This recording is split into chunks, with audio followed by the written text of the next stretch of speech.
Assalamualaikum warahmatullahi wabarakatuh. Bismillah walhamdulillah wassalatu wassalamu ala rasulillah wa ala alihi wa sahbihi wa mawalah wa la hawla wa la quwata illa billah amma ba'd. Ikhwan fillah rahimakumullah, dimanapun antum sekalian berada, semoga kita semua senantiasa dalam rahmat, dalam keberkahan, dan juga dalam lindungan Allah subhanahu wa ta'ala di segala aktivitas kita, dalam kehidupan kita sehari-hari. Amin ya rabbal alamin. Ikhwan fillah rahimakumullah, kali ini kita akan membahas sekilas tentang biografi dari ayah dan kakek Nabi Shallallahu Alaihi Wasallam. Dan semoga video kali ini bermanfaat. Mari kita simak bersama-sama.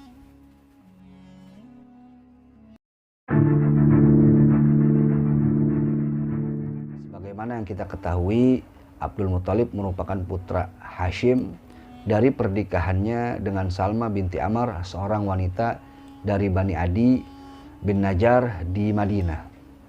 Awalnya Abdul Muthalib ini dinamakan dengan nama Syaibah oleh ibunya. Syaibah ini artinya uban. Ia dinamakan demikian karena ia memiliki uban di rambutnya. Dan kemudian setelah wafatnya Hashim bin Abdul Manaf di Gaza, sang ibu pun mendidiknya di rumah ayahnya di Madinah. Sedangkan keluarga Hashim yang di Mekah ini belum mengetahui bahwa Hashim ini memiliki putra yang tinggal di Madinah. Dan ketika usia Abdul Muthalib menginjak 7 tahun, barulah paman beliau yang bernama Al-Muthalib, saudaranya Hashim, mendengar tentang keberadaannya. Lalu kemudian Al-Muthalib ini berangkat ke Madinah untuk mencari keponakannya. Dan setelah bertemu dengan keponakannya ini, beliau peluk, beliau cium karena cintanya kepada ponakannya ini yang beliau baru tahu tentang keberadaannya. Lalu kemudian Al-Muthalib ini meminta izin untuk membawa Abdul Muthalib ke Mekah dalam rangka melihat kampung halamannya, dan sekaligus beliau minta izin untuk mengurusnya. Al-Muthalib ini juga merupakan seorang bangsawan yang disegani dan memiliki wibawa serta karisma yang besar di tengah masyarakat Mekah saat itu. Awalnya sang ibu tidak mengizinkan anaknya dibawa pergi, tapi melihat sang paman yang begitu sayang kepadanya, hingga akhirnya ibunya pun mengizinkan Abdul Muthalib untuk dibawa ke Mekah dan tinggal di sana. Sesampainya Al-Muthalib di Mekah, orang-orang Mekah melihat anak yang ikut dengannya. Dan orang-orang Mekah mengira saat itu anak tersebut merupakan budaknya. Hingga anak tersebut dipanggil dengan panggilan Abdul Muthalib, yang artinya budaknya Al-Muthalib. Al-Muthalib pun menjelaskan bahwa anak tersebut bukanlah budaknya, melainkan keponakannya. Karena terlanjur orang-orang memanggilnya dengan panggilan Abdul Muthalib, maka nama tersebut terus melekat padanya. Nah, dari sinilah asal-usul nama Abdul Muthalib.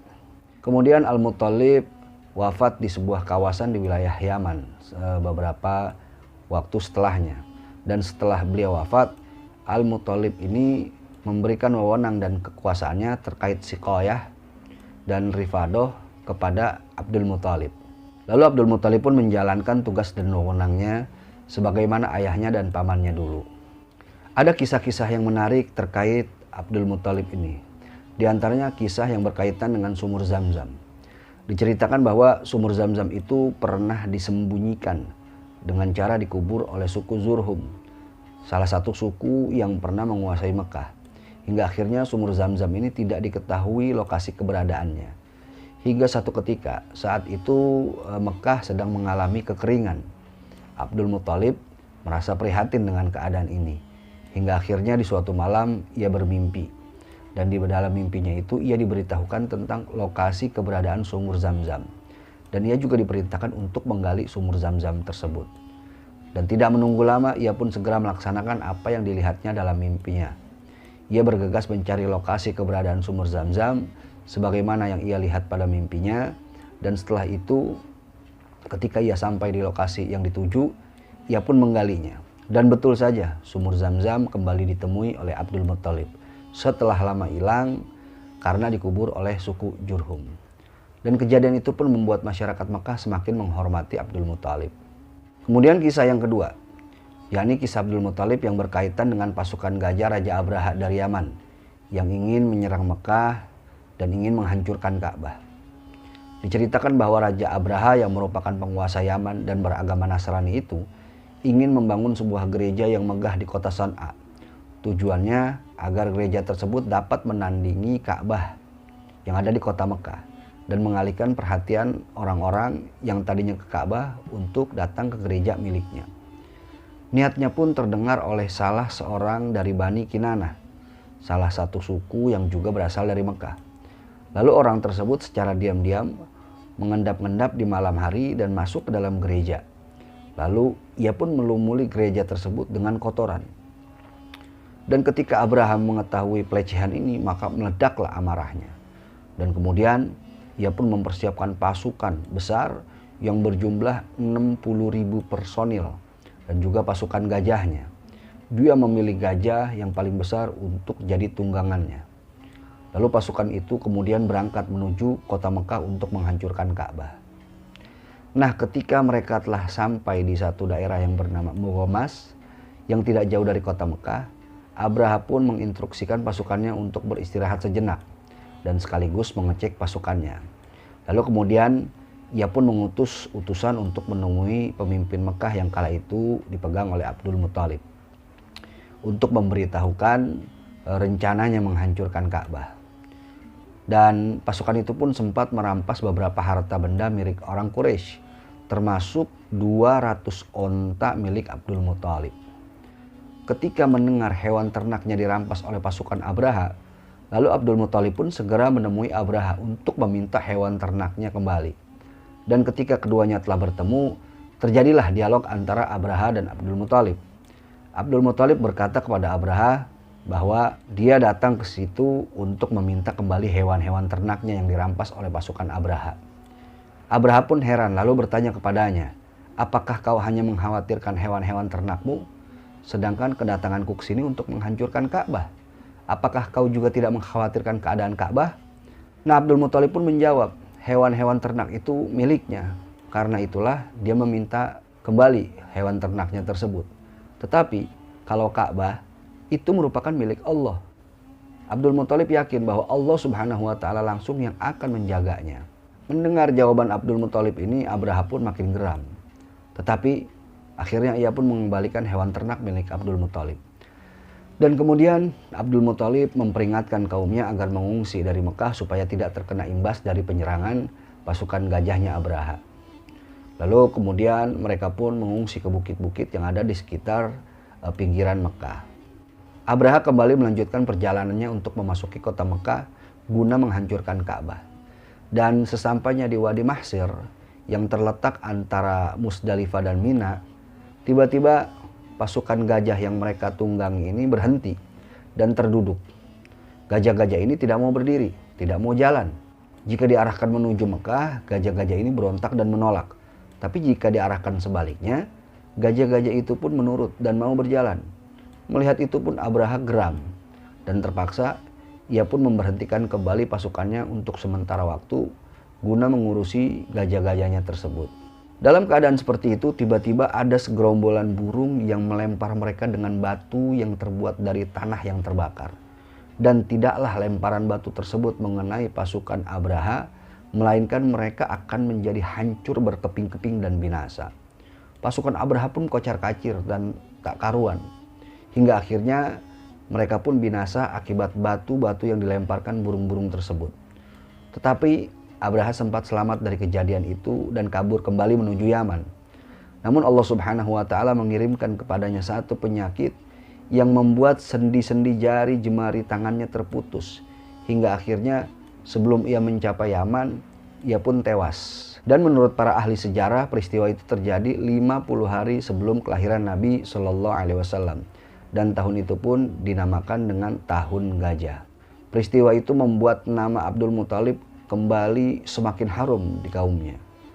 Abdul Muthalib ini mempunyai 10 orang putra, yaitu Al-Harith, Zubair, Abu Thalib, kemudian Abdullah yang merupakan ayahnya Nabi SAW, lalu kemudian Hamzah, dan kemudian Abu Lahab, lalu kemudian Qaidak, lalu Muqawwam dan Sofar, lalu kemudian Al-Abbas.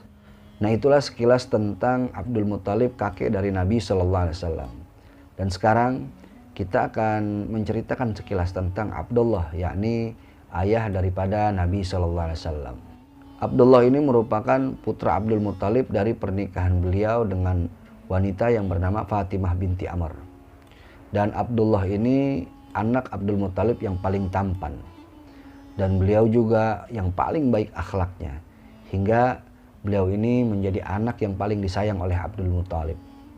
Dulunya Abdullah ini ingin dikorbankan oleh Abdul Muthalib sebagaimana Nabi Ibrahim ingin mengorbankan Nabi Ismail alaihissalam. Karena Abdul Muthalib ini pernah bernazar, jika putranya genap 10 orang, maka ia akan mengorbankan putra yang ke-10-nya itu. Lalu lahirlah Abdullah yang merupakan putra ke-10-nya. Dan mau tidak mau, ia pun harus melaksanakan nazarnya itu. Tetapi di sisi lain, Abdullah ini sangat sayang dengan putranya itu. Hingga akhirnya ia pun berkonsultasi kepada beberapa orang. Dan akhirnya ia mendapatkan saran untuk mengadakan undian semacam arisan. Jadi di dalam undian tersebut ada 2 nama. Yang pertama nama Abdullah dan yang kedua nama unta. Dan jika keluar nama Abdullah, maka Abdul Muthalib harus mengeluarkan 10 unta untuk menggantinya. Dan jika yang keluar nama unta, maka undian pun dihentikan.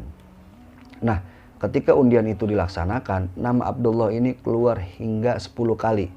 Sehingga mengharuskan Abdul Muthalib ini mengeluarkan unta hingga 100 ekor. Dan ketika undian yang ke-11, barulah nama unta yang keluar. Sehingga undian pun dihentikan. Dan akhirnya Abdullah pun tidak jadi disembelih dan diganti dengan 100 ekor unta. Abdullah tumbuh menjadi pemuda yang tampan dan juga baik akhlaknya. Ia menjauhi perbuatan-perbuatan yang hina yang menjadi sebagian kebiasaan masyarakat Mekah saat itu. Seperti kebiasaan minum khamar, berjudi, berzina, dan yang semacamnya. Ia pun menjadi idola di tengah-tengah masyarakat Mekah saat itu. Dan banyak wanita yang ingin menjadi istrinya, namun ia pun tak menggubrisnya. Hingga pada akhirnya, setahun sebelum peristiwa gajah, ia dinikahkan dengan seorang wanita yang bernama Aminah binti Wahab. Nah, Aminah binti Wahab ini juga merupakan wanita yang santun, yang baik akhlaknya, yang mulia nasabnya, dan juga menjaga dirinya dari perbuatan-perbuatan yang tercela. Ia pun menjadi idola di kalangan Quraisy. Setelah keduanya menikah, mereka pun tinggal di kota Mekah. Saat itu umur Abdullah diperkirakan 25 tahun. Tidak lama setelah menikah, beliau pun mengadakan perjalanan perniagaan ke negeri Syam. Sementara istrinya ia tinggalkan di Mekah. Dan beliau menyempatkan untuk singgah ke Madinah. Dan ketika di Madinah beliau pun jatuh sakit hingga akhirnya beliau wafat di sana. Ketika keluarga besarnya meninggal wafatnya Abdullah, maka keluarga besarnya ini pun sangat bersedih. Apalagi saat itu sang istri Aminah sedang mengandung 2 bulan. Dan Abdullah ini meninggalkan warisan berupa 5 ekor unta dan sekumpulan kambing serta budak wanita yang bernama Ummu Aiman. Nah, itulah sekilas tentang nasab dan latar belakang keluarga Nabi Sallallahu Alaihi Wasallam. Dan insya Allah kita akan kembali lanjutkan ke episode yang berikutnya. Semoga bermanfaat. Wallahu a'lam bishawab. Jika menurut Anda konten ini bermanfaat, jangan lupa subscribe channelnya, share videonya, dan terima kasih atas segala perhatian. Mohon maaf atas segala kekurangan dalam penyampaian. Insya Allah kita bertemu di lain kesempatan. Hadani Allah wa iyyakum ila siratil mustaqim. Wal afu minkum. Wassalamualaikum warahmatullahi wabarakatuh.